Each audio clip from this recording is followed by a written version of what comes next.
cosmovisão grega, de quanto a toda a abordagem existencial grega era, na verdade, meramente educacional. A tese do Werner Heger é que tudo que os gregos faziam era para educar os outros.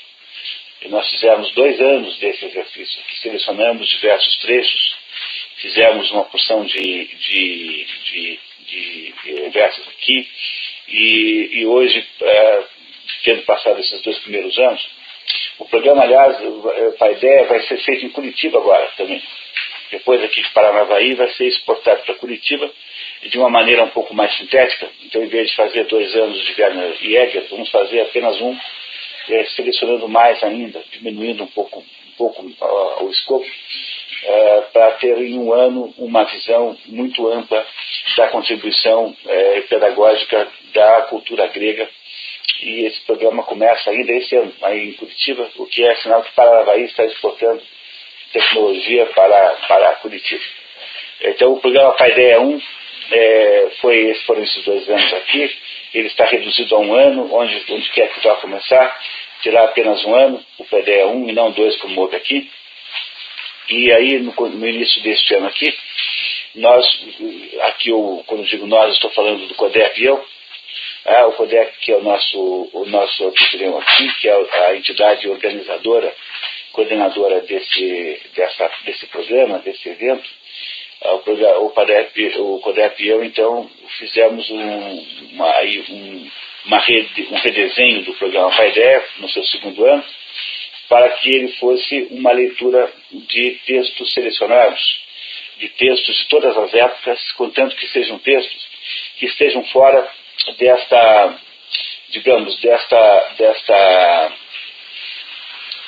mesmice que é o texto sobre educação do mundo oficial do ensino.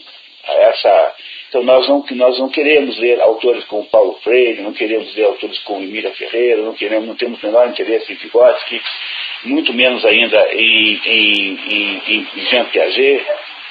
Não que a gente ache que esses autores sejam ruins. Eu acho que alguns não são ruins, são péssimos. Não, mas em todo caso não se trata nem disso, porque sempre há alguma coisa boa aí em todo mundo, né?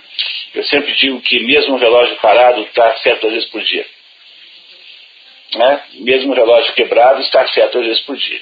Então não dá para você imaginar que não tem contribuição nenhuma. O problema é que essas contribuições ditas aí comuns, elas se transformaram, digamos, numa espécie de discurso oficial sobre educação, cujos resultados, né, todos os resultados práticos, reais e concretos, nós já sabemos quais são. Portanto, não deu certo. Não deu certo, usando aquele velho método bíblico de olhar para os frutos para conhecer a árvore, parece ser melhor a gente olhar para outras árvores agora para poder ver se a gente entende um pouco mais sobre educação. É por isso que o conteúdo desse nosso programa Paideia é um conteúdo muito original e muito audacioso. E é isso que nós já começamos a fazer. Nós tivemos um primeiro encontro há 2 meses, em que foi feita uma apresentação geral do programa, conversamos sobre o Paideia 1, fizemos uma espécie de resumo.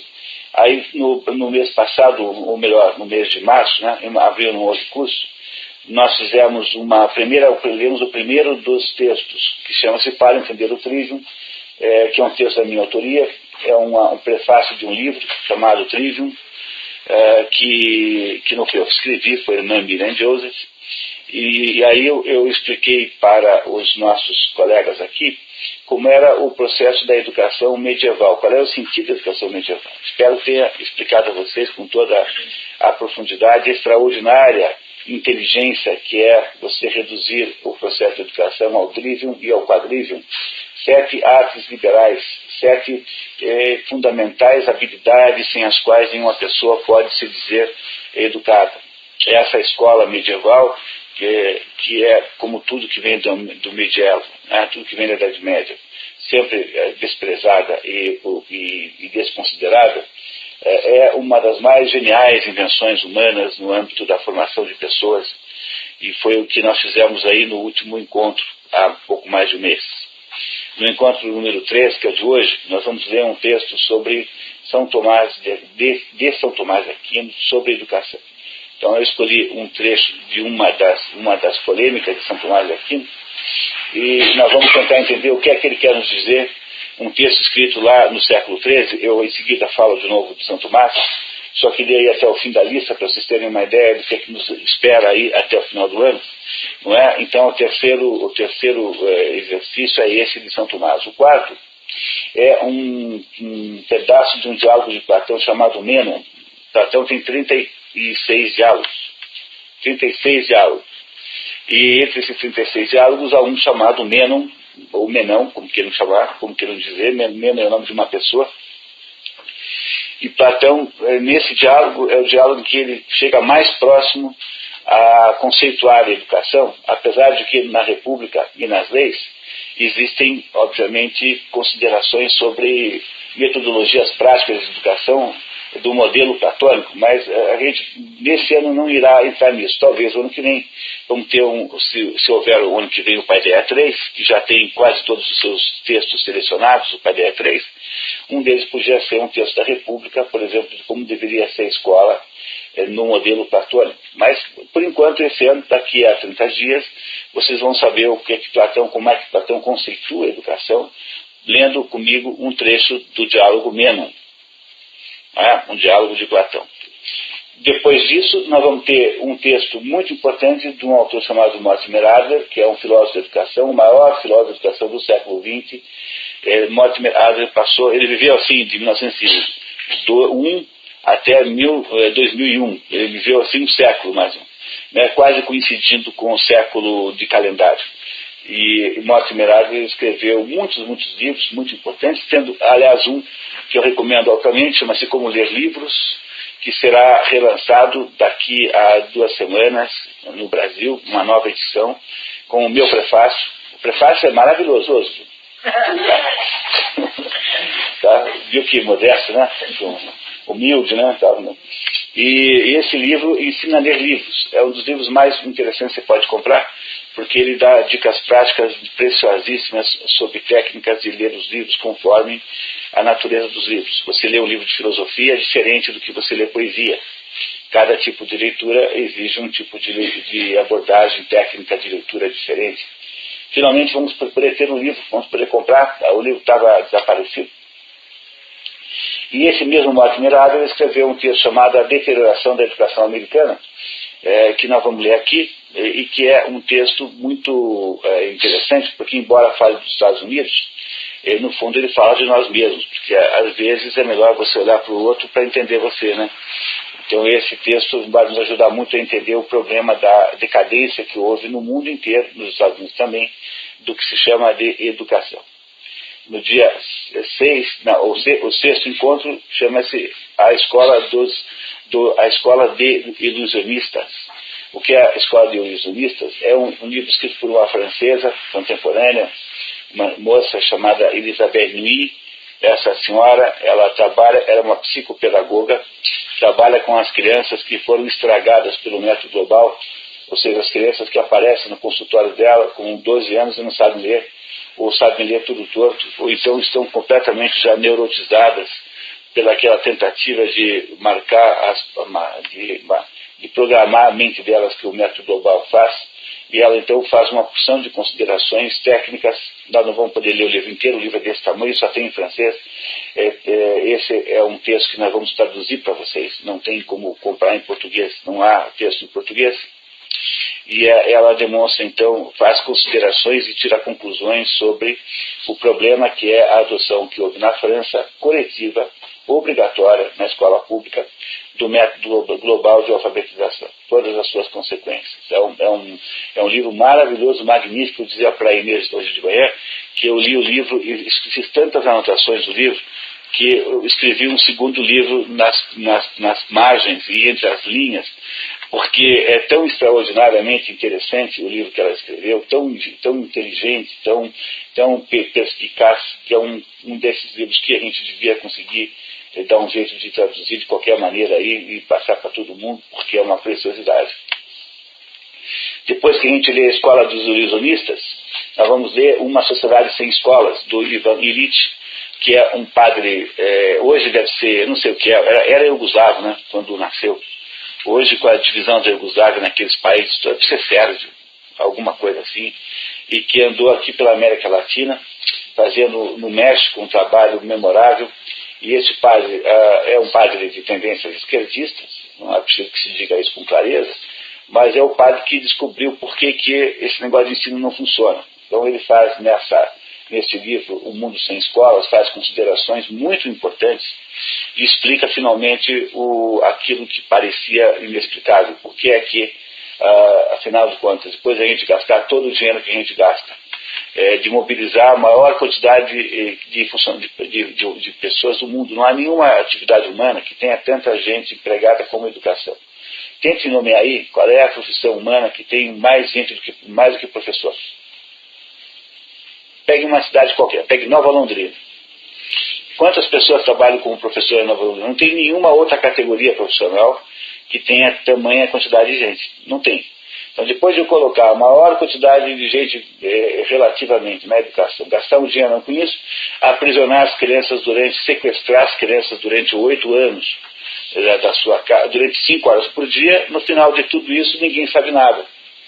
Meu Deus, tem alguma coisa errada num negócio desse. Não é possível que isso tenha sentido. E veja, e isso ainda considerando que há da maior parte das pessoas uma enorme boa vontade.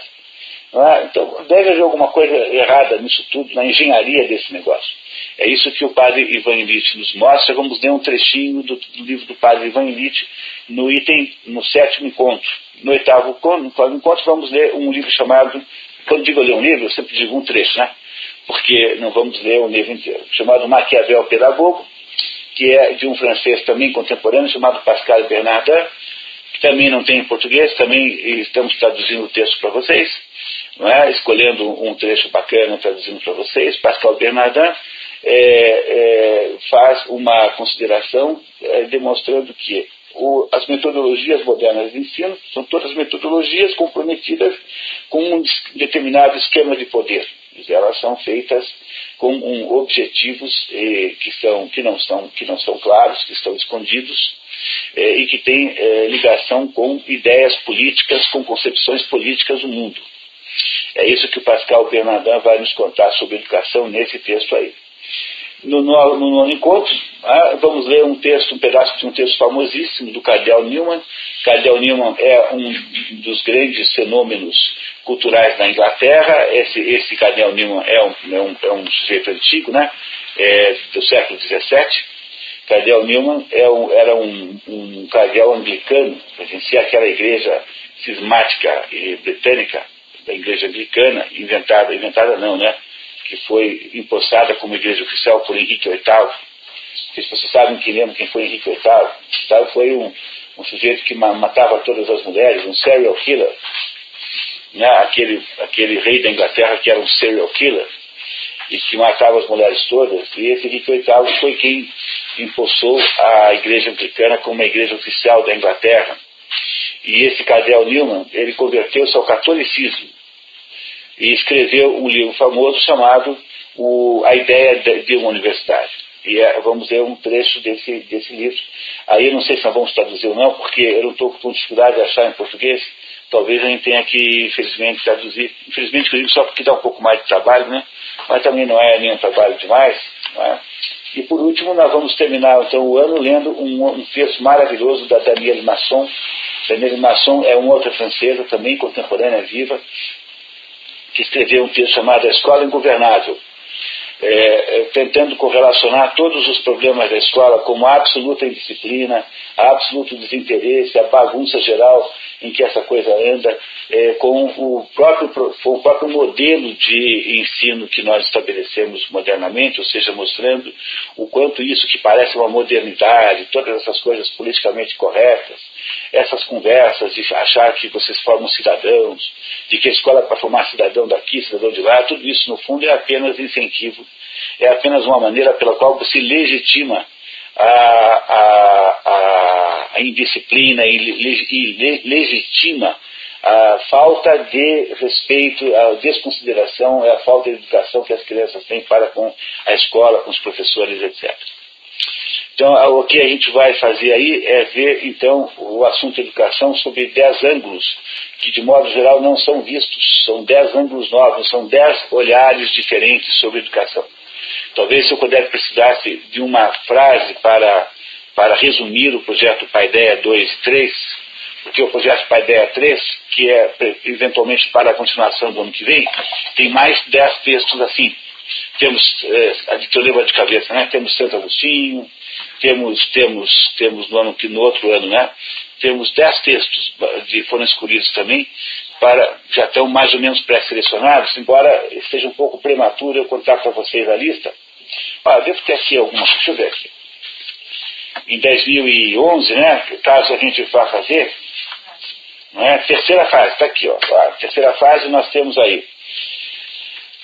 Lendo Morte Mirada como Morte Mirada nos ensina a ler, que é um texto que eu escrevi, que é o prefácio desse livro que eu disse a vocês que vai ser lançado agora. Depois temos Os Novos Demiurgos e a Educação de Formação, do Olavo de Carvalho. Nós temos um outro texto do Morte Mirada, Ensino, Aprendizado e seus Falsificadores. Nós temos um texto do James Shaw, Outro Modo de Aprender, discutindo como é que se educa de verdade. Temos um texto do Felipe Cafu chamado Viagem ao Fundo da Escola, uma crítica dos processos pedagógicos modernos. Temos Do Ensino, de Santo Agostinho, um livro chamado, de modo geral traduzido como O Mestre, um diálogo entre Santo Agostinho e o seu filho, que morreu, aliás, muito cedo. Depois temos Quem Matou Homero, que é um livro de Victor Hanson, que nos fala sobre a falta que faz a educação clássica. Depois tem Educação Liberal e Cultura de Massa, que é um texto sobre as possibilidades da educação moderna, escrito por Léo Strauss, que é um filósofo político importantíssimo, e termina o ano com a crise na educação contemporânea, também de Morte Mirada. Esse é o cardápio para 2011, mas eu não queria prometer, porque pode ser que durante esses 2 anos aí, né, esse ano, pelo menos até o fim do ano, apareçam outros textos melhores, a gente tem que trocar, isso é uma coisa completamente normal. Então, o espírito desse nosso programa Paideia 2 é olhar a educação lançar um olhar diferente sobre a educação. Porque a gente não está mais, não é preciso vir aqui lançar o mesmo olhar de sempre, porque esse vocês têm aí no mundo acadêmico, no mundo da escola sobre educação. É que nós queremos ouvir pessoas que estão olhando para a educação e estão vendo coisas diferentes daquelas que os de sempre estão vendo. Esse é o espírito do nosso programa Paideia 2 e 3. Não é? E hoje, então, nós começamos esse esforço do Paideia 2 com São Tomás de Aquino. Gostaram do programa? Gostaram da ideia? Nossa, eu senti assim uma verdadeira emoção agora no público. Nossa, aquela fileira do fundo, então, eu senti assim que houve quase assim um estremecimento, assim, de tão impressionadas que ficaram as pessoas com essa proposta. O CODEP não é concorrente da Secretaria de Educação dos municípios nem do Estado, porque as secretarias de educação têm lá os seus rituais de formação de professores e, obviamente, que eles estão muito mais associados, digamos, às tendências predominantes, né? O CODEP tem a missão de olhar diferente para as coisas, dar uma outra visão. É por isso que as atividades do CODEP são todas atividades ousadas e inovadoras. São todas elas atividades que transcendem, digamos, os métodos que são usados por aí. É preciso sempre levar isso em conta, que só faz sentido o CODEP fazer aquilo que os outros não fazem. Porque aquilo que os outros fazem seria chover no molhado, né? Não seria necessário. É por isso que a gente está sempre olhando para as coisas de um modo diferente. São Tomás de Aquino foi quase o maior filósofo da história. É difícil dizer quem foi o maior, mas se você fizer uma lista de 5, seguramente São Tomás de Aquino está entre os 5. É muito difícil tirar São Tomás da lista de 5. Seguramente o Platão e Aristóteles foram os 2 maiores filósofos da história. Não há modo de você escapar disso. Mesmo seus inimigos, né, ou colocariam na lista, não tenho dúvida nenhuma. Exceto um outro mais exótico, né? Não é isso? Um outro mais exótico, mas, de modo geral, você coloca Platão e Aristóteles na lista dos 5 maiores. Eu acho que é muito difícil de São Tomás escapar também dessa lista. Então você tem aí um certo consenso sobre o tamanho e a importância de São Tomás de Aquino. São Tomás de Aquino é um homem do período medieval. São Tomás de Aquino nasceu em 1224. 1224 nasce São Tomás de Aquino. Ele é italiano, nasce numa cidade chamada Aquino, por isso é que chama-se São Tomás de Aquino. E é uma cidade perto de Nápoles. Ele nasce, portanto, no sul da Itália, 1224. A Idade Média começa lá pelo ano 400, mais ou menos, e vai acabar lá pelo 1300 alguma coisa. Portanto, ele está quase na Idade Média baixa, quer dizer, a Idade Média está quase acabando quando São Tomás de Aquino está vivo. Não é? Se você considerar o fim da Idade Média com 1314, que é uma data muito boa para marcar esse limite, São Tomás de Aquino viveu 100 anos antes, nasceu 100 anos antes do final da Idade Média. Isso chama-se Idade Média Baixa. Não é? A Idade Média Alta começa lá quando o Império Romano se desintegra, ela vai mais ou menos evoluindo até chegar em 1314 e a Idade Média acabou. Por aí, mais ou menos isso. Quer dizer, ela dura 800 anos, mais ou menos. A Idade Média é uma das coisas mais notáveis que já aconteceu no mundo.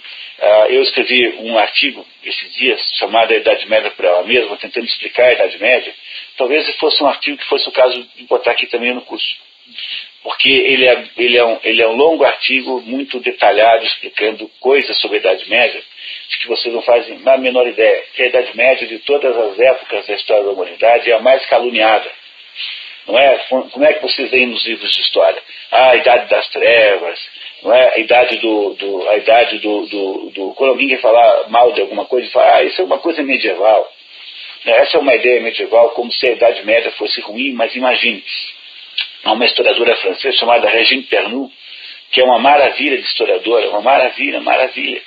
E a Régine Pernoud, ela diz assim, não houve nenhuma época da humanidade em que a mulher foi tão bem tratada quanto na Idade Média.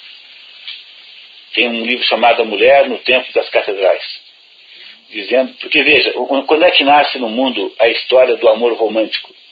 Amor romântico é aquele amor de que vocês não abrem mão. É o amor por uma pessoa de que você de verdade gosta.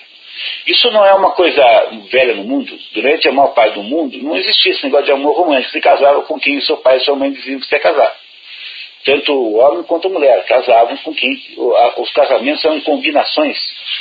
Combinações para quê? Para determinados fins de interesse familiar ou interesse dinástico.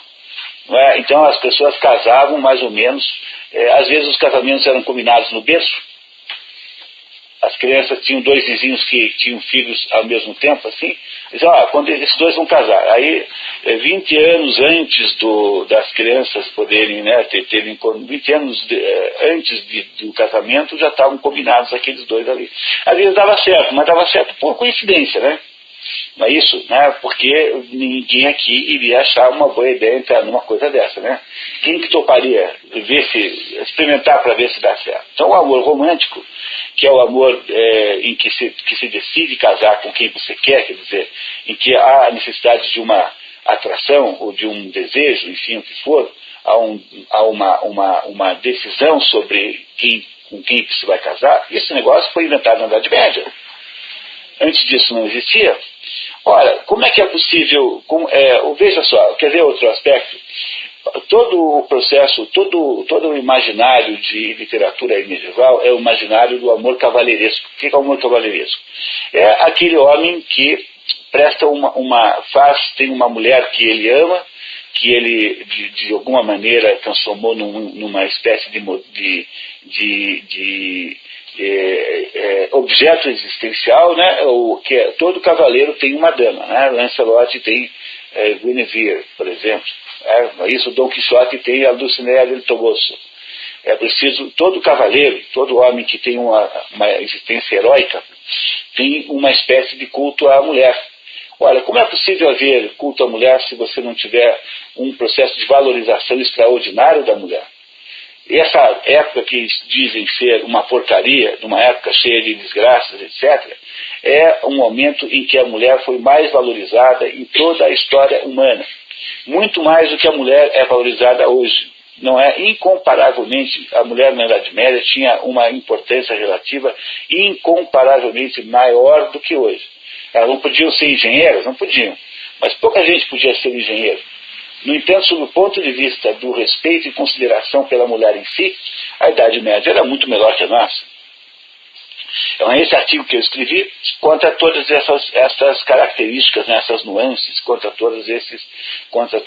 Eu só não passo para vocês o artigo agora porque é para uma revista, fica chato distribuir antes deles publicarem lá na revista. Tá? Então, quando depois sair na revista, aí eu passo para vocês uma cópia. Né, para esse grupo aqui do sábado, né, sobre a Idade Média. Não é?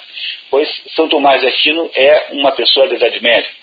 E a Idade Média, embora caluniada, né, vilipendiada por por essa propaganda renascentista, ela, no entanto, teve contribuições extraordinárias. Quer dizer, que construções mais bonitas haverá sobre a face da Terra do que as catedrais góticas?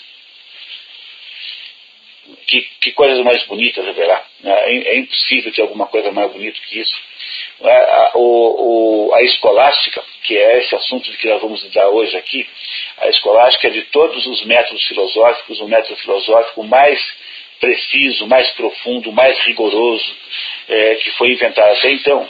O São Tomás de Aquino é o principal expoente desse método filosófico chamado escolástica.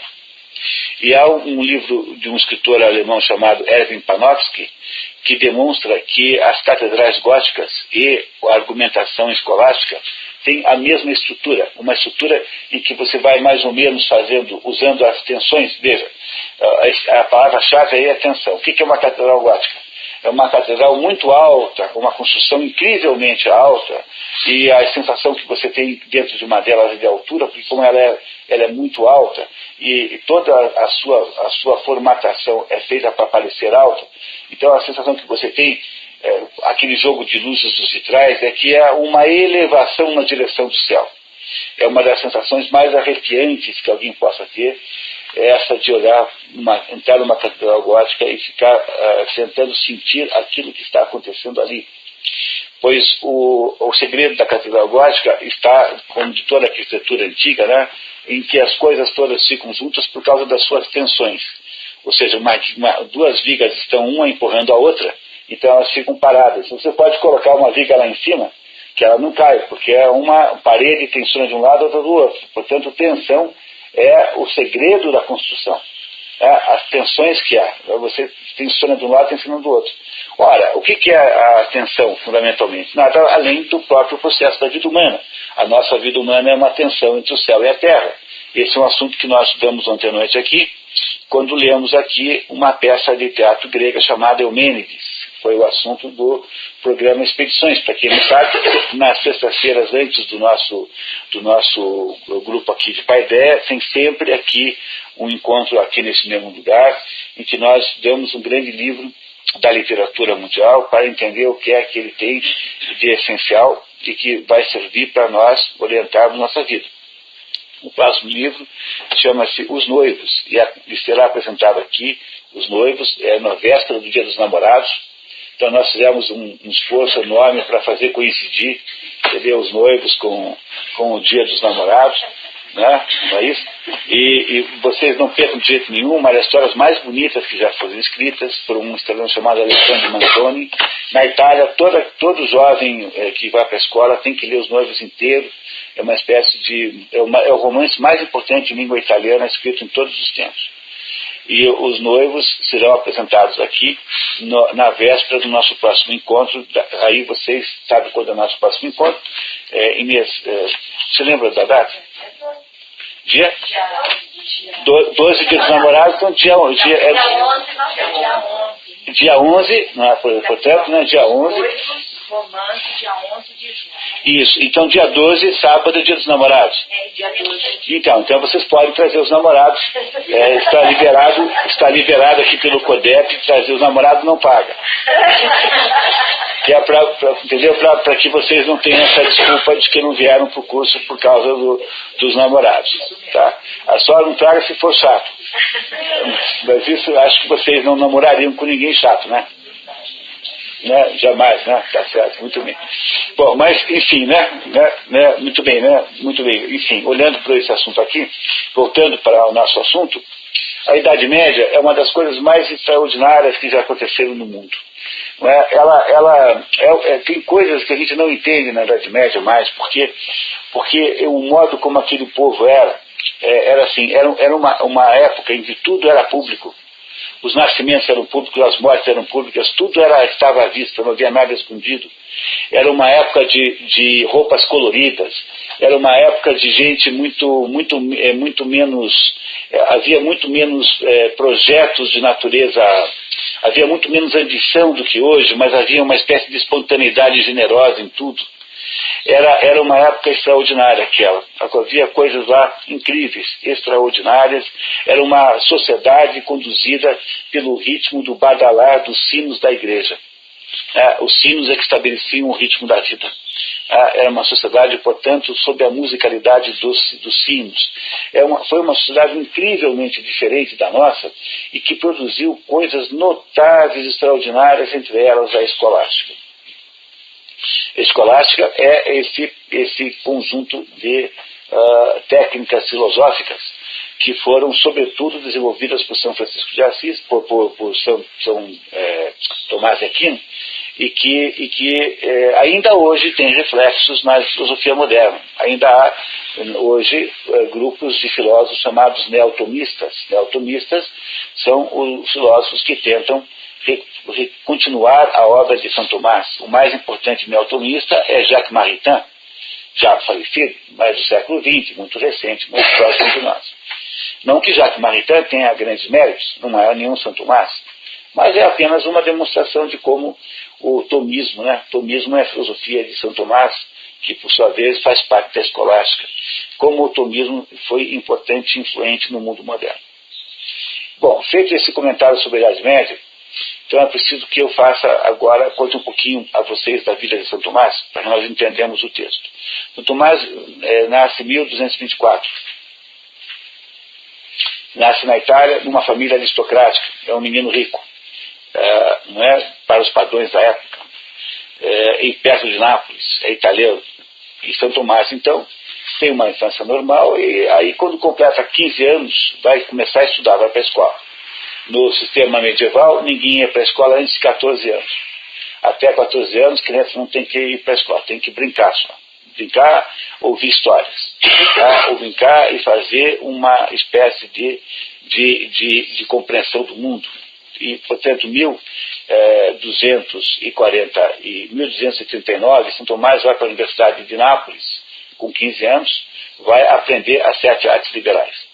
Então, o que é ir para a escola nessa época? É você ir aprender o trivium e o quadrivium. O trivium e o quadrivium foram explicados aqui no último encontro.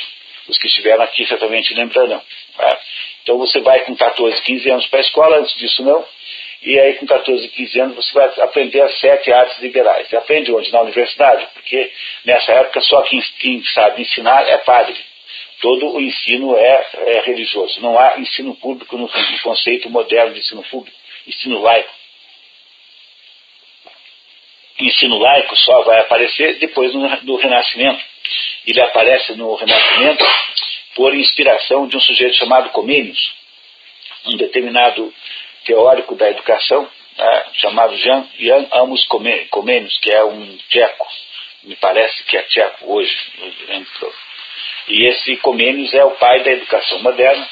No último encontro aqui, nós vemos um pequeno trecho do livro do Comênios, o livro principal do Comênios, em que parece que foi escrito ontem por um pedagogo do MEC, o sujeito do MEC querendo dizer o que é educação. A educação, portanto, laica aparecerá muito depois, só depois do Renascimento. Só muito depois do Renascimento. Nessa época aí, toda a educação é religiosa. Religiosa no sentido de que era feita por padres. Não é? Só os padres, na verdade, sabiam ler. Entre as diversas calúnias que se tem contra a Idade Média, está aquela velha calúnia de que na Idade Média as meninas não estudavam, que só os meninos estudavam, que é uma mentira enorme, porque os meninos, a última coisa que queriam na vida é estudar. Porque os meninos queriam aprender a dar facada uns nos outros, né? Como é bem da natureza masculina. Né? Não é isso? Então os meninos tinham vontade de ser cavaleiros, de ser soldados, mas não queriam estudar. Estudar não era assunto para menino, estudar é assunto para menina, ou para menino que vai ser padre. Portanto, a população de escolares na Idade Média era mais feminina do que masculina.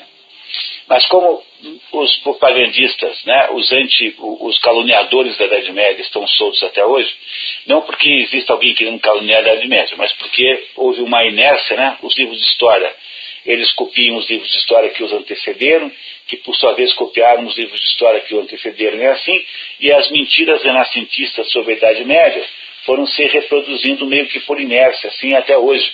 Então, toda vez que você ouvir alguém falar da Idade Média, fique com a antena ligada para pegar a malandragem, a propaganda, porque, no fundo, tudo isso é um pouco de propaganda contra, afinal de contas, contra o quê? Contra o modelo medieval baseado na subordinação das coisas da terra às coisas do céu.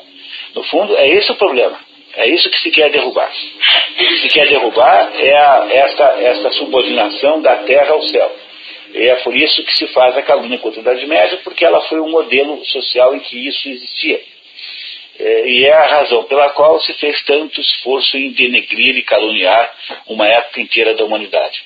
Eu me lembro que quando eu aprendi sobre a então passou-se a dar mais valor ao homem, então antes mas é isso mesmo. das coisas do céu. Mas esse pelo menos está admitindo, está falando, está sendo sincero, né? Porque o pior é o sujeito que transforma a Idade Média, descreve como um circo de horrores, não é? Quando na verdade os horrores são todos maiores na Idade Moderna do que na Idade Média. Então, mas colocava-se isso como querendo dizer assim, que eu peguei da coisa, quer dizer, vamos deixar, sabe? E nós na prática fizemos isso, porque nós construímos uma sociedade economicamente inigualável. Quer dizer, o mundo moderno, do ponto de vista econômico, é inigualável. Nunca houve na história da humanidade uma prosperidade econômica material tão grande. O problema é saber se essa prosperidade material enorme e inigualável, ela é capaz de substituir a existência espiritual humana, porque se nós fôssemos poodles, se nós fôssemos uns preás, entendeu? Então faria bem a gente garantir lá todo dia um osso de filé mignon, tal, como todo mundo quer ter. O problema é que nós não somos assim, nós não somos esses seres materiais como um animalzinho, como um preá, como um gambá, como um coatia. Nós somos seres, digamos, ambíguos, nós temos essa espiritualidade também, portanto, a transformação do ser humano num ser consumidor, como nós acabamos fazendo, faz com que seja possível um país como o Brasil, que é o país de baixa espiritualidade, que um sujeito mate o outro para roubar o tênis. Porque o tênis, qualquer um que seja mesmo mais baratinho, vale mais do que a vida humana. Não é nem um Mizuno daqueles caros.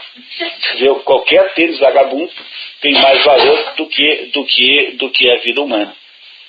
Não é, chegamos, portanto, a esse ponto mais ou menos como consequência de termos abandonado o céu.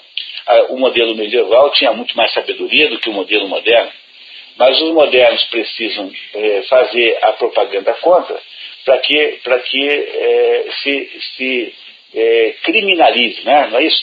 Quando o novo poder assume, o novo governador assume, ele não fica criminalizando o anterior, dizendo, ele fez isso errado. Então, é isso que o mundo moderno faz com a Idade Média, está tentando criminalizá-la até hoje para para tornar viável moralmente o seu próprio modelo social, que é esse modelo laico. Não é? Esse modelo laico. Eu sei que não é possível recuperar a Idade Média como forma, nem estou propondo isso. Eu estou apenas alertando para o fato de que se a vida humana é tensional e essa tensão acontece nessa dualidade humana entre o céu e a terra, não adianta nada você ir para a terra e ficar lá, porque essa dualidade mais cedo ou mais tarde vai se remanifestar. E se remanifestando, você terá alguma crise. Ontem, quando a gente estudou Eumênides, né, nós vimos que o que acontece na história é a recuperação do aspecto espiritual da justiça. Ou seja, a justiça não é mais uma briga de gangues, não é como era antigamente, como era no sentido anterior. É difícil contar para quem não esteve aqui ontem, porque eu sei que parece um pouco abstrato assim. Mas o céu tem que ser sempre considerado de alguma maneira. Pois é por isso, então, que se faz essa campanha toda contra a Idade Média. Vocês, por favor, não sejam propagandistas disso, né? Sejam aí, ao contrário, tentem ver o lado bom da Idade Média, que é extraordinário. Mas voltando a São Tomás, então ele com 15 anos vai estudar o Trivium e o Quadrivium, nessa ordem, ou seja, 7 artes liberais, e estuda onde? Na Universidade de Nápoles, porque o ensino, tanto o ensino que hoje é chamado de ensino médio, quanto o ensino superior, era feito na universidade, não havia escola, a não ser num outro momento, na França houve, mas de modo geral o ensino era feito pelos padres nas universidades, que eram todas confessionais, quer dizer, eram todas ligadas ao catolicismo. E 4 anos depois, em 44, 5 anos depois, terminados os estudos do Trivium e do Quadrivium, nas sete liberais, São Tomás entra para os dominicanos, transforma-se finalmente em padre. Então, em 44, que idade que ele tem? 20 anos. Com 20 anos, ele decide ser um monge, não se chama padre, né? Um frade dominicano. Ele era frade, dominicano. A família fica muito aborrecida porque não queria que ele entrasse para uma ordem mendicante. Vocês sabem que São Francisco e São Domingos haviam mais ou menos nessa época, um pouco antes, né, haviam sido recém-criadas nessa época as duas ordens, a ordem dos franciscanos e a ordem dos dominicanos, respectivamente por São Francisco e por São Domingos. Dominicanos, domingos. Eram ordens que haviam sido criadas ali, 10 anos antes, alguma coisa assim, as duas. E eram ordens, tanto uma contra a outra, são ordens mendicantes. O que são as ordens mendicantes? São as ordens cujos membros não trabalham, são andarilhos e vão de lugar em lugar vivendo de esmolas que as pessoas dão para os padres, para os freis. Antes que vocês leiam isso como um mau exemplo de conduta econômica, é preciso sempre que vocês lembrem que para a caridade, do ponto de vista cristão, quer dizer, a caridade na conceituação de caridade cristã, a caridade o maior benefício da caridade não é para aquele que recebe a caridade. A caridade é o maior exercício de terapia espiritual que há. Porque quando você dá alguma coisa para alguém, uma nota de R$2 para um pobre, por exemplo, o maior beneficiário deste ato não é o pobre que recebeu R$2, mas é você que deu R$2.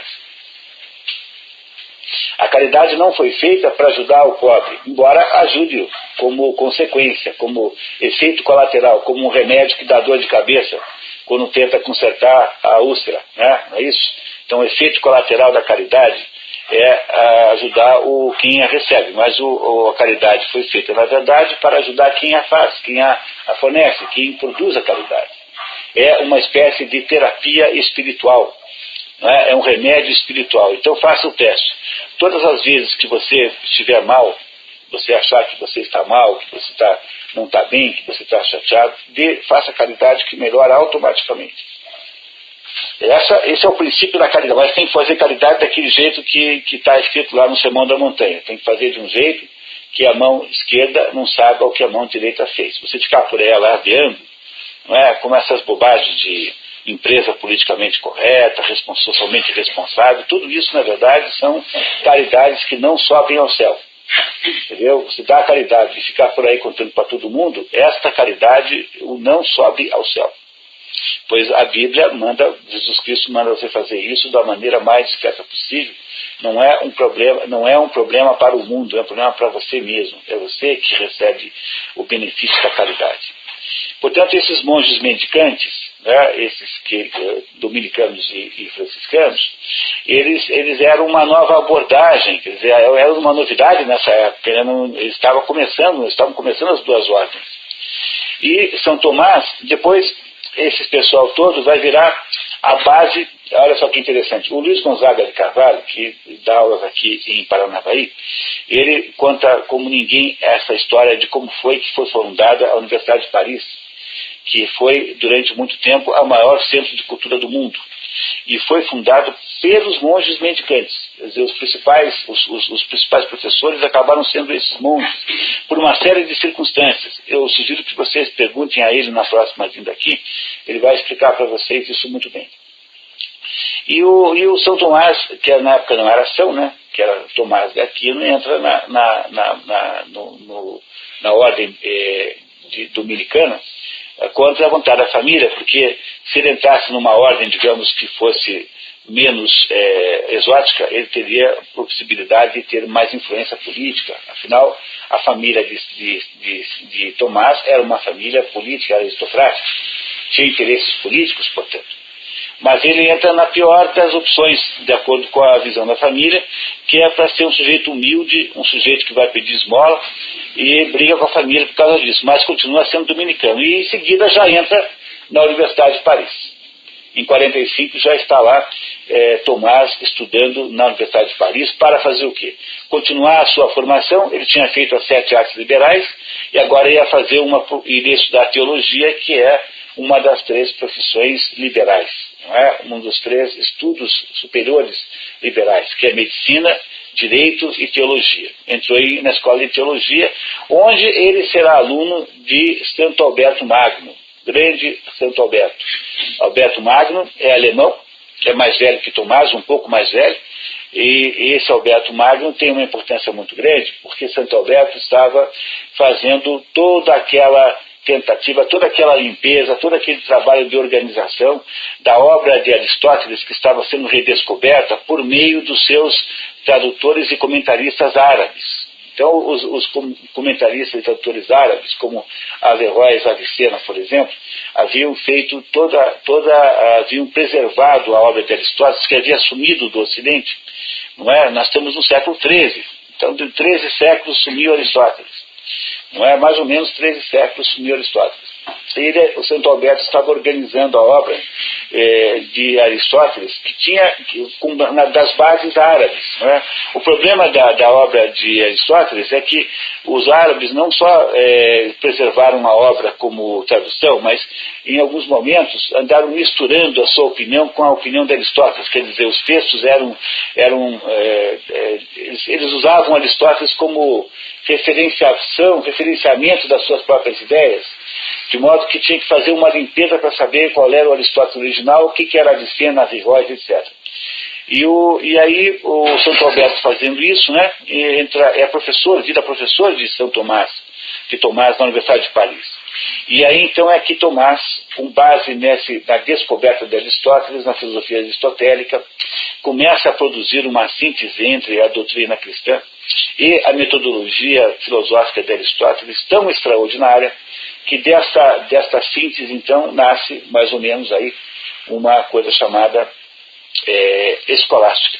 A escolástica é uma invenção que faz São Tomás a partir desta junção da doutrina cristã, não é, com a metodologia filosófica de Aristóteles.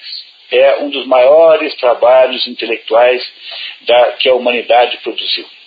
Um dos mais notáveis esforços intelectuais que a humanidade produziu. Nesses 30 anos que se seguirão, entre 44 e 74, São Tomás morre em 74, 1274. Portanto, ele viveu apenas 50 anos, o que é outra coisa assombrosa, porque em 50 anos, né, considerando que ele foi para a escola aos 15, portanto, em 25 anos de vida intelectual, né, São Tomás produziu uma biblioteca daqui até aquela parede lá. É uma coisa que só se compreende com a mão de Deus. Não é possível entender isso no aspecto puramente humano. É alguma coisa, Deus falou assim, ó, esse homem aí está no caminho certo, eu vou dar uma mão para ele.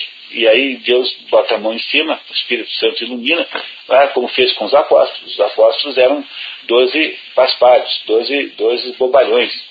Não é isso? E não sabiam nada. Quando o Espírito Santo desce sobre eles, não é? Quando o Espírito Santo então faz a sua iluminação, os 12, há vários casos assim, né? Há o famoso caso do Vieira, do Antônio Vieira, que é o maior escritor barroco da humanidade, o padre Antônio Vieira, morou no Brasil, ele é português, mas morou no Brasil quando a capital do Brasil era em Salvador. Ele era o maior assunto da cidade, né? Não tinha nenhuma outra diversão, a não ser aos domingos de manhã, ir à igreja ouvir o padre Antônio Vieira defender genialmente qualquer tese. E aí fez aqueles sermões todos, que um deles ele defende que nós entreguemos o Brasil para os holandeses. Assim, ó, pessoal, você não acha melhor a gente entregar o Brasil para os holandeses de uma vez? Lembra daquela encrenca com os holandeses? Eu vou contar para vocês por quê. E faz uma argumentação genial, mostrando que é absolutamente necessário entregar o Brasil para os holandeses. Depois que ele termina de fazer isso, ele faz uma outra argumentação mostrando quão absurdo é entregar o Brasil para os holandeses. É um homem genial, né? Um dos maiores argumentadores da história. E se você tem algum interesse em aprender a pontuar em português, se você quer aprender como é que se pontua, é só ler o padre Antônio Vieira que você aprende. A pontuação do padre Vieira é genial, uma das coisas mais extraordinárias. Eu adoro o padre Antônio Vieira. Ninguém mais lê, né? Mas é um dos maiores gênios da história da literatura em todos os tempos.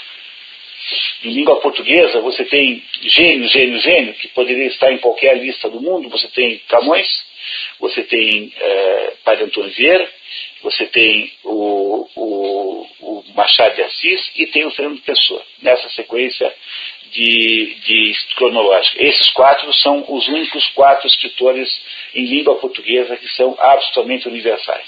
Ou seja, são 4 escritores que estão entre no primeiro grupo de qualidade de literatura do mundo. Esses 4.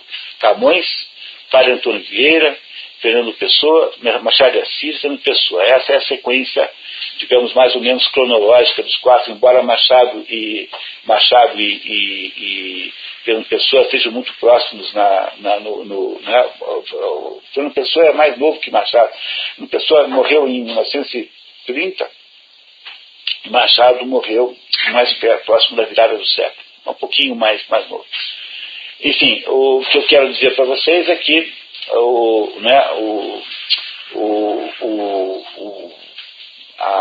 por que eu entrei no assunto do Antônio Vieira? Será? Assim, eu dizia para vocês que era assombroso que São Tomás tenha escrito tudo isso em 50 anos, e dando o exemplo do padre Vieira, que era um menino bem burrinho, e aí um belo dia ele teria tido um estalo, o famoso estalo de Vieira. O que é o estalo de Vieira? Vieira, num dado momento, teve um negócio assim e virou um gênio. Foi assim? Foi. Pelo menos o folclore, né? O folclore da história é de que o padre Vieira, um belo dia, assim, sem nenhuma razão aparente, teve um estalo. Como se houvesse alguma coisa, fez clec na cabeça. Você está falando dos apóstolos. Então eu estou dizendo que há muitos casos, né? Muitos casos na história da humanidade em que pessoas que têm pouco instrumento, né? que tem poucos recursos no assunto intelectual, né? Tornam-se geniais da noite para o dia. E os casos mais interessantes eu acho que são esses dos apóstolos, porque os apóstolos foi assim. O Espírito Santo baixou sobre eles, não é? Os católicos têm uma festa para comemorar isso, Pentecostes. Pentecostes é o nome da festa católica, festejada na Igreja Católica, para comemorar o dia em que o Espírito Santo baixa sobre os apóstolos e os transforma em sujeitos inteligentíssimos, sabiam falar línguas, eram capazes de conversar com todo mundo, e isso não era o caso, eles eram só 12 pescadores completamente sem formação nenhuma. Não é? Compreenderam isso? Compreenderam? Então o padre Vieira é um outro caso assim, e eu acho que São Tomás é uma coisa assim, porque não é possível entender que um homem em 35 anos de vida intelectual, sendo que o primeiro ano com 15 anos, né, que é muito pouco, tenha sido capaz de fazer uma obra desse tamanho. Bom, uma vez que uma vez que Tomás foi para a Universidade de Paris, que era o centro intelectual europeu, portanto mundial naquele momento, não havia nada no mundo ocidental, é claro, porque o mundo oriental nós não conhecemos, mas naquele mundo ocidental, naquele momento, não havia nada mais importante do que Paris. Ele se transforma, então, num dos intelectuais mais importantes da Europa, e durante os 30 anos de vida que ele ainda terá, não é, de 44 a 74, quando ele finalmente morre, 1274, nesses 30 anos de vida, ele fará uma quantidade enorme de atividades. Ele irá ajudar diversos líderes políticos, ele irá fazer diversos episódios com professores, voltará a ser professor, será professor da Universidade de Paris muitas vezes, irá ajudar diversos mandatários europeus da época, e terá uma vida intensíssima, porém muito curta, como Aquiles, né, que tinha que escolher também, na mitologia grega, entre viver uma vida longa e medíocre ou ter uma vida curta e intensa. Às vezes na vida é preciso tomar decisões tão cruéis quanto essa. Né? O que é melhor? Uma vida longa medíocre ou uma vida curta intensa? Uma vez, há muito tempo atrás, eu fui convidado para uma amiga minha, que era professora no curso de secretárias, que me convidou. Naquela época eu tinha assim um cargo de executivo, me convidaram para dizer assim: o que o chefe espera da sua secretária?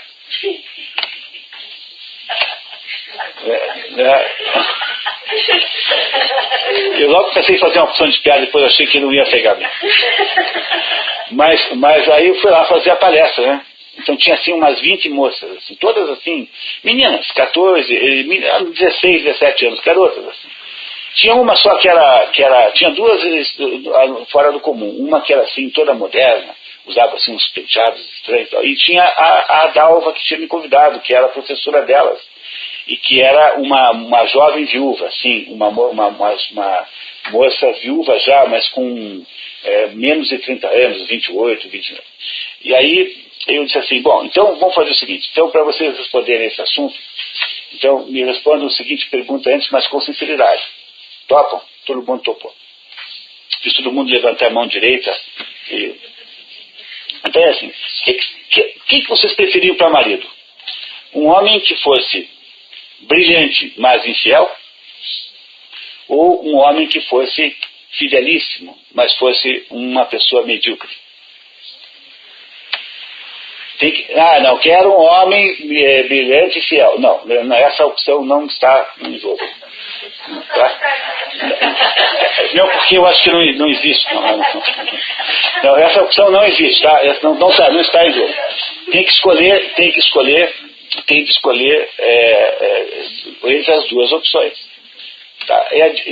Eram mais ou menos 20 garotas. Adivinha quanto foi o placar? Quanto você acha que deu o placar? Pra quê?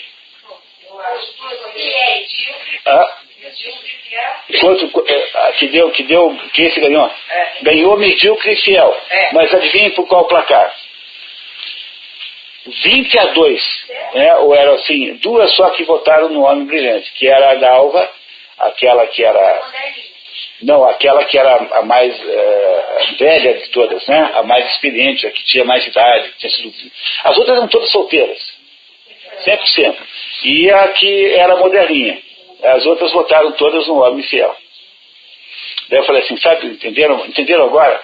Entendeu? Então, eu vou embora. Então, porque enquanto vocês não entenderam o que vocês responderam, vocês não vão entender o que se pode esperar de o que o chefe pode esperar da secretária.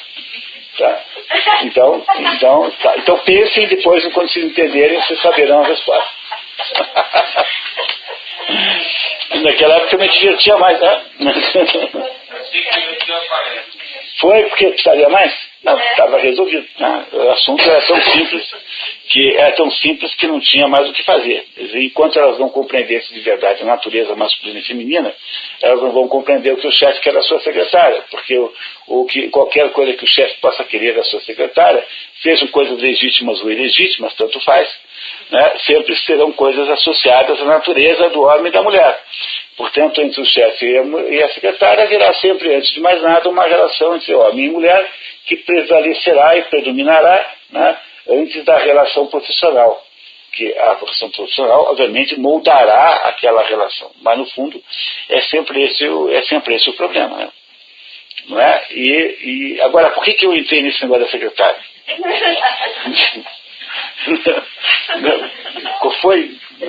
Por que foi? Não, eu estava tentando explicar que durante esses 30 anos de vida, desses parcos 50 anos de vida que teve Tomás, ele produziu a obra, a mais extraordinária obra moderna, digamos, moderna que eu digo não do mundo antigo, né, de filosofia. Essa obra está compilada numa grande coleção de estudos chamado Suma Teológica. Mas a Suma Teológica não é a única obra de Tomás. Há também a Suma contra Gentios, há também estas Questione Veritate, essas questões, esta obra de que saiu esse texto que nós vamos ler daqui a pouquinho sobre Tomás. Vocês compreenderam isso? Quer dizer, o São Tomás, depois que morre, é canonizado muito rapidamente, né? Ele é canonizado com muita rapidez, não demora muito até ser canonizado, alguns são canonizados com muito depois. Ele é canonizado e virou São Tomás. Mas ele era, antes de mais nada, apenas um professor, um estudioso, um filósofo notável, que viveu na época mais, digamos, mais impressionante, na época mais notável da história da humana, digamos, do período medieval, no momento mais climático, né, o mais próximo, digamos, de um grande clímax, do modelo medieval. Isso foi São Tomás. E São Tomás desenvolveu, então, uma metodologia de lidar com problemas filosóficos. Essa metodologia tem uma origem dialética. Como toda a metodologia filosófica que se preze, ela é sempre uma metodologia dialética. Então, para que nós possamos entender como São Tomás funciona, é preciso que eu conte para vocês um pouquinho sobre o que é que possa ser dialética. Dialética a palavra dialética significa conversa, significa troca, significa comunicação cruzada. E a dialética, segundo Aristóteles, foi inventada por Zenão de Eleia, que era um filósofo da escola de Parmênides. Mas isso é obviamente um pouco duvidoso, porque não é que Aristóteles não esteja certo. Está certo, sim. Pode estar certo.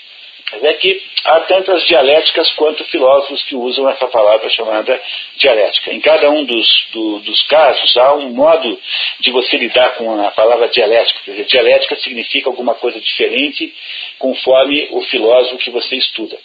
Portanto, a dialética mais antiga, aquela de que nós temos um conhecimento maior, chama-se dialética socrática platônica, desenvolvida por Sócrates e Platão, até onde nós sabemos, porque tudo que nós sabemos de Sócrates está em Platão. Sócrates não escreveu nenhum livro, portanto, ele só se sabe de Sócrates aquilo que os outros dizem de Sócrates. Ele não tem nenhuma obra própria, nunca escreveu nenhum livro. Não é que ele se perdeu, não escreveu. Ele não acreditava em filosofia escrita. Para Sócrates, filosofia era alguma coisa que se fazia, é igual a jogar futebol. Futebol só existe na medida que você o joga. Quando os comentaristas, os comentários sobre o jogo, né, as crônicas esportivas sobre um certo jogo, não são o jogo de futebol. O jogo de futebol em si só existe quando é jogado. Havia um maestro romeno maravilhoso chamado Sérgio Celibidache, já falecido, que proibia de publicar, de editar as músicas que ele regia, porque ele dizia que a música só tem valor na medida em que é executada. Mas a música que está aprisionada num CD já não é mais música de verdade, é uma espécie de sucedâneo apenas.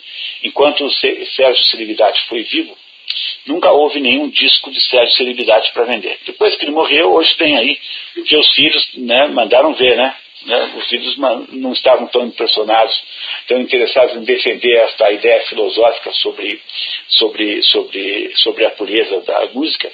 Então você compra hoje os livros do Celibidache, mas ele não, em vida, não permitia que fosse editado, porque ele achava que não era mais música, era alguma coisa meio fantasmagórica.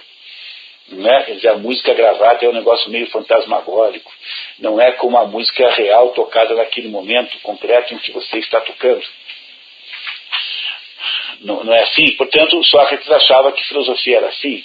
Platão também achava um pouco isso, para ser bem sincero, porque há um pedaço de Platão que nunca foi escrito, que é chamado de Agrafa Dogmata, ou seja, ensinamentos não escritos, que Platão se recusou a escrever e que certamente existiram. Todas as indicações, né, há indicações fartas e numerosas de que Platão deu aulas secretas, em que aquilo que era ensinado ali não podia ser escrito, tinha que ser apenas a conversa real. Mas eu estou falando de Platão e Aristóteles para dizer que esses dois aí desenvolveram a primeira ideia de dialética, digamos, prática, porque de Zenão de Elé nós temos pouquíssima informação. Zenão de Elé é mais velho que Platão e Aristóteles. Portanto, o primeiro grande método dialético que existe é o método de Platão e Aristóteles, que consiste no seguinte: a pessoa vem e faz uma afirmação. Por exemplo, eu afirmo assim, eu digo assim, hoje está quente, hoje está frio. Como é que você lida dialeticamente com isso? Você precisa contrapor essa afirmação ao seu contrário. Não é? Será que não está quente? Não é? Eu estou dando um exemplo simplificado demais, que na verdade não nos ajudará muito a entender isso, porque no fundo uma afirmação como essa não é alvo de pesquisa filosófica, né? De modo geral. Não é? Mas alguém que afirma uma coisa assim: o homem é mortal.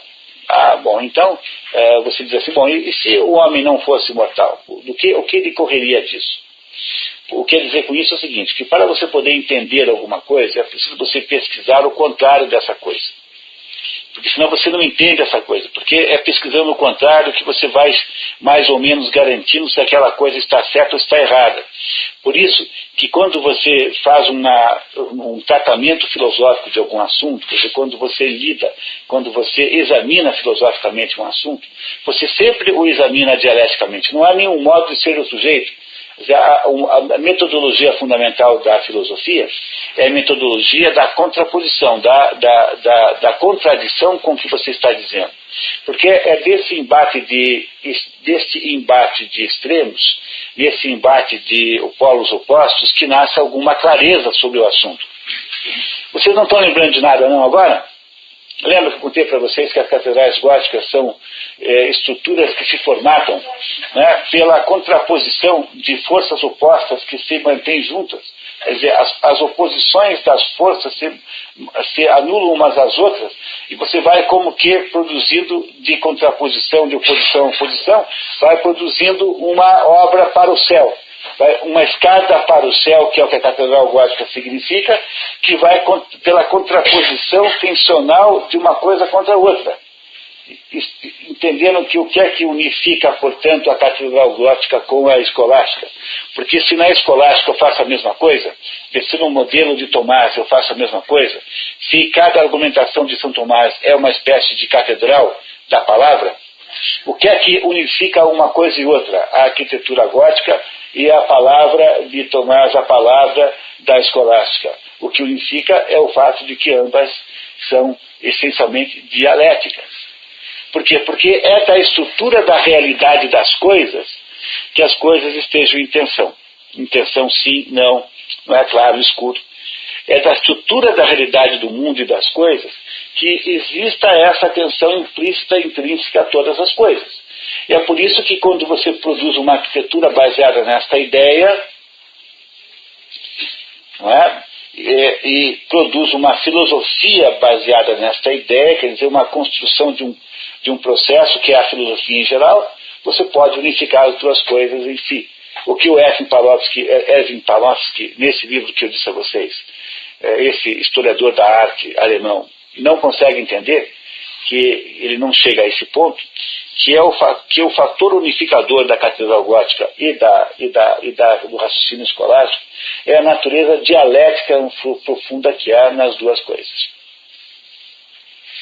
Ora, o que é que faz Tomás? Tomás, a partir então do conceito dialético que estava nos antigos, não é? Ele constrói um processo filosófico que é capaz desse processo filosófico de produzir esse tensionamento que vai verticalizando o assunto. Ele tensiona, dá atenção a um outro grau, um outro patamar, tensiona de novo para o patamar seguinte, até chegar num ponto lá na altura, naquelas alturas irrespiráveis, em que há possível tirar uma conclusão sobre o assunto de modo seguro, de modo intelectualmente seguro. Isso é dialética. É isso que São Tomás fez. Não há nenhum livro de São Tomás que não seja assim. Um ou outro, há comentários aqui, comentários ali, mas o grosso da filosofia de São Tomás são o quê? São as transcrições dessas construções dialéticas chamadas escolares, né, chamadas disputácio, né, não é isso? Como é que era isso na prática? Dois filósofos discutem um assunto. Então o primeiro faz uma afirmação: Deus existe. Daí o outro diz assim: bom, tendo em vista a sua afirmação que Deus existe, diz assim: Deus existe. Eu vou dizer por quê. E diz: Deus existe por causa disso. Aí o outro fala assim: não, senhor, Deus não existe. E vou dizer por que é que Deus não existe. Mas antes que o outro diga por que Deus não existe, ele é obrigado a repetir todos os argumentos que o primeiro disse em favor da tese de que Deus existe. Então, você acabou de dizer que Deus existe, não é? E você disse que Deus existe por causa disso. Pois então eu vou dizer para você que Deus não existe. E por causa do quê? Disso. O primeiro fala assim: bom, você acabou de contrapor os meus argumentos originais de que Deus existe com esses seguintes argumentos. Você acha que Deus não existe por causa disso. Veja, esses disputácios medievais, né, são trabalhosíssimos. Você fica, às vezes, semanas discutindo um tema só. Mas, por outro lado, pelo fato de que todos os argumentos pró e contra são considerados, todo o avanço que se faz na compreensão se Deus existe ou não é um avanço seguro. Porque quando você permite, e você mesmo é obrigado a repetir os argumentos do seu, digamos, oponente, você garante que todos os elementos foram considerados na história, quer dizer, não há elementos perdidos. E isso faz com que o assunto, qualquer que seja o tema que você esteja discutindo, seja universalizado ao extremo. Aqui na primeira página do texto que vocês receberam, por favor, leiam silenciosamente a primeira página do que está aqui, por gentileza. Só a primeira página. Todos leram? Então, sobre o ensino de Magisto de Tomás de Aquino. É esse livro aqui, ó. Na verdade, esse é o livro que você pode comprar, né? Com esse nome. A editora Martins Fontes é o livro em que tem os quatro artigos. O De Magistro é uma questão, não é? Na verdade, esse livro aqui pertence a um livro muito maior, não é? Que lida com 27, né? 29 questões diferentes. Uma dessas questões chama-se sobre o ensino. Não, afinal de contas, da educação, né? A palavra educação, apesar de ser uma palavra latina, exducare, não aparece em São Tomás. Ele sempre fala em ensino. Ensino significa ensignare, quer dizer, ensignare é mostrar o signo, mostrar o sinal, é aquilo para você aprender. Depois entendemos um pouquinho melhor a falar.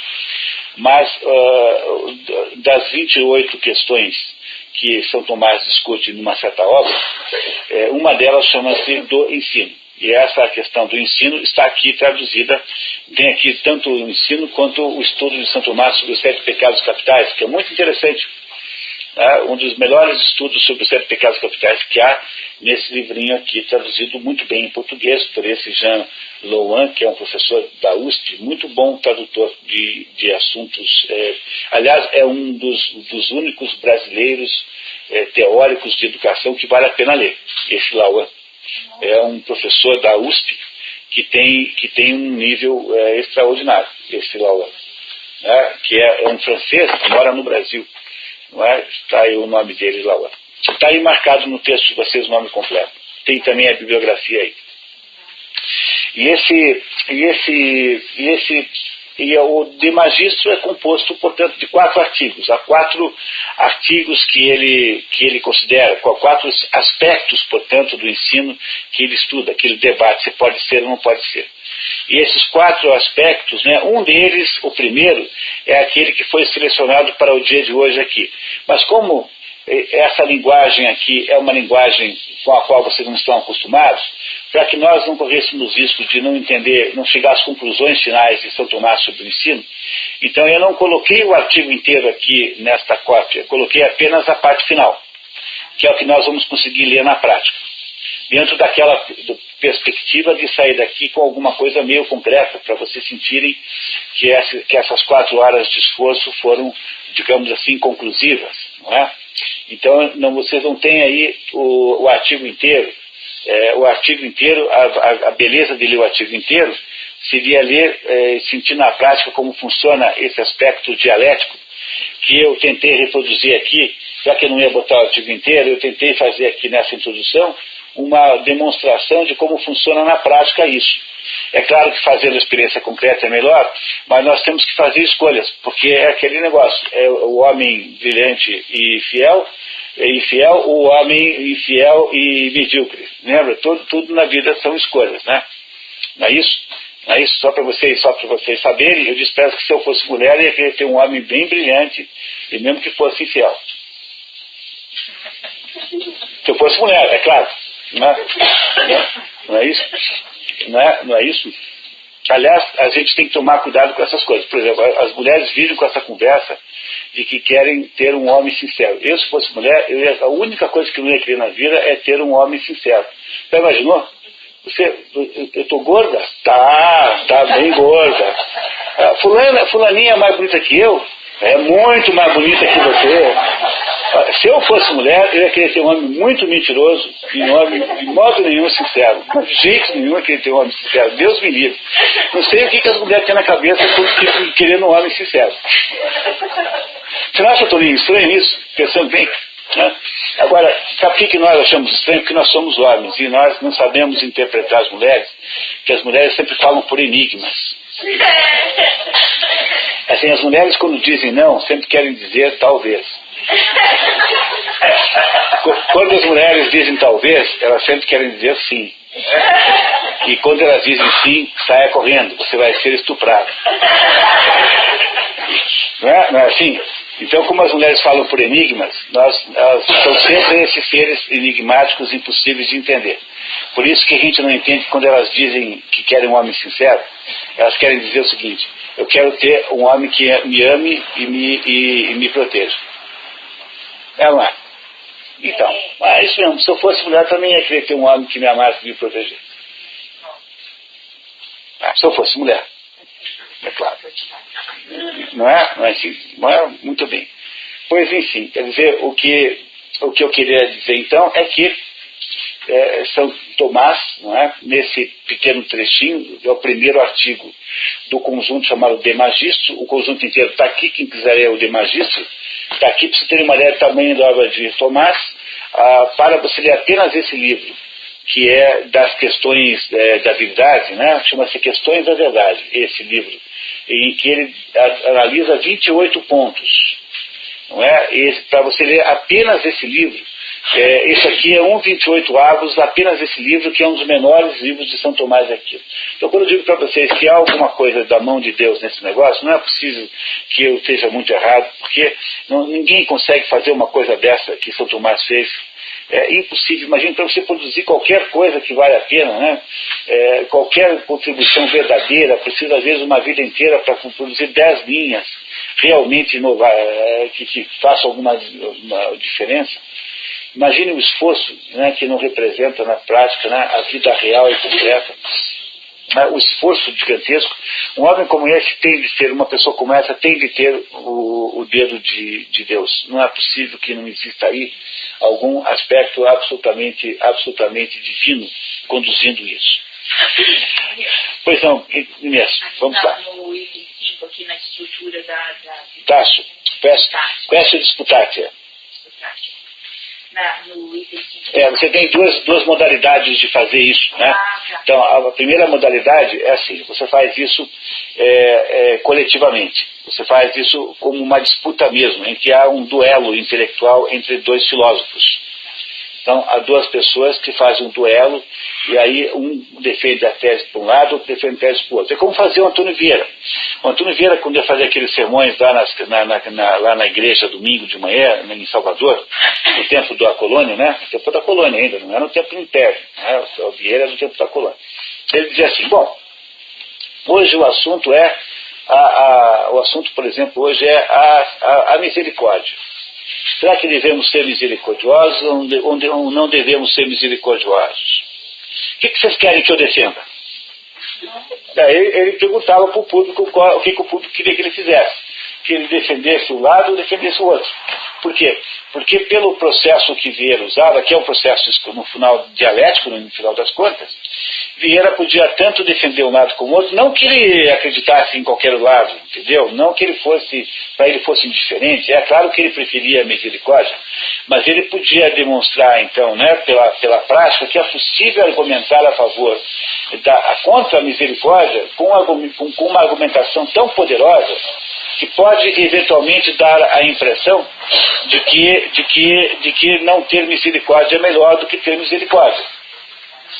Compreenderam? Que é isso? Quer dizer, você pode sempre defender uma ideia sem cabimento, absurda. Sempre pode fazer isso, não é? Se você for bom de conversa. Por isso que tem que tomar muito cuidado com a habilidade oral, porque a habilidade verbal não é tudo na vida. Um sujeito pode ser muito bom discursador e estar completamente enganado. É por isso que Aristóteles dizia que no fundo, nós temos que ter intuição intelectual. Intuição intelectual é uma sensação que você tem de que alguma coisa é verdadeira ou é falsa, porque as palavras, elas enlouquecem. As palavras tendem a ter um percurso próprio, elas tendem a ter uma independência, uma autonomia tão extraordinária que elas passam a, eventualmente, contrapor-se ou sobrepor-se ao que é verdadeiro e o que é falso. Portanto, a palavra é sempre uma espécie de armadilha, é sempre perigoso. E às vezes você, embora não saiba explicar porquê, você tem profunda convicção de que alguma coisa é verdadeira ou é falsa. Alguma coisa diz para você isso, como se fosse uma voz que diz para você, como se fosse uma intuição. Intuição, em filosofia, é o conhecimento não estruturado, quer dizer, é aquele conhecimento que você tem que não passou pela estruturação da mente. Não é uma sensação, porque sensação é dos sentidos, e a intuição não tem nada a ver com sentidos. É uma impressão que você tem da verdade ou da mentira. A palavra mentira, pessoal, vem da palavra mente. O que é uma mentira? Uma mentira é uma construção completamente falsa, mas ela é organizada de tal modo a parecer verdade para tapear a mente do outro. Como é que você faz para tapear a mente do outro para pregar uma mentira? Você tem que contar uma história que não tem contradições internas. Ou seja, a mentira é uma história que você conta para uma outra pessoa que não tem contradições. Por exemplo, em Curitiba tem um bar que você tem lá uma cabine no fundo do bar, e aí você vai lá e telefona da cabine, e na cabine você escolhe lá um som que fica no ar, que é assim. Então você resolveu não ir para casa, resolveu viajar para São Paulo, você resolveu sair com a namorada. Então você aperta um botão do barulho do aeroporto, parece lá, atenção, passageiros no número tal, atenção, última chamada, Infraero informa. Então você está telefonando para sua mulher e está aquele som no fundo do aeroporto. Né? Olha, que eu estou indo para o aeroporto agora, se um cliente me chamou em São Paulo, tem que ir já para o aeroporto. Ou então tem som desse, do hospital, você escolhe o som que você acha bacana. Entendeu? Isso é feito para quê? Isso é um instrumento para você organizar uma mentira. Porque a mulher vai acreditar mais fácil que você vai para São Paulo se tiver o som do aeroporto no fundo, né, no fundo do barulho, se estiver ouvindo no fundo do telefonema o som do aeroporto. Compreenderam? Quer dizer, uma mentira é um negócio que funciona quando você produz, né, quando você faz o quê? Quando você cria uma situação em que as partes do assunto são todas coerentes entre si. Mas uma situação coerente em si, quer dizer, se as partes estão coerentes entre si, não quer dizer que isso seja verdade. Compreenderam? E agora você só sabe, quem diz para você que é mentira e não é verdade, não é a sua mente. Porque a sua mente é uma máquina que apenas ela junta e separa, junta e separa, junta e separa. A sua mente não é capaz de perceber isso. Ela só caça, persegue as incoerências que tem na história. Mas ela não sabe se aquele conjunto é verdadeiro ou falso. Por quê? Porque quem sabe isso não é a mente, mas é a intuição intelectual. Compreenderam isso? Portanto, é preciso tomar um enorme cuidado com a palavra, porque a palavra pode ser facilmente um instrumento de auto-ilusão, um instrumento de auto-engano.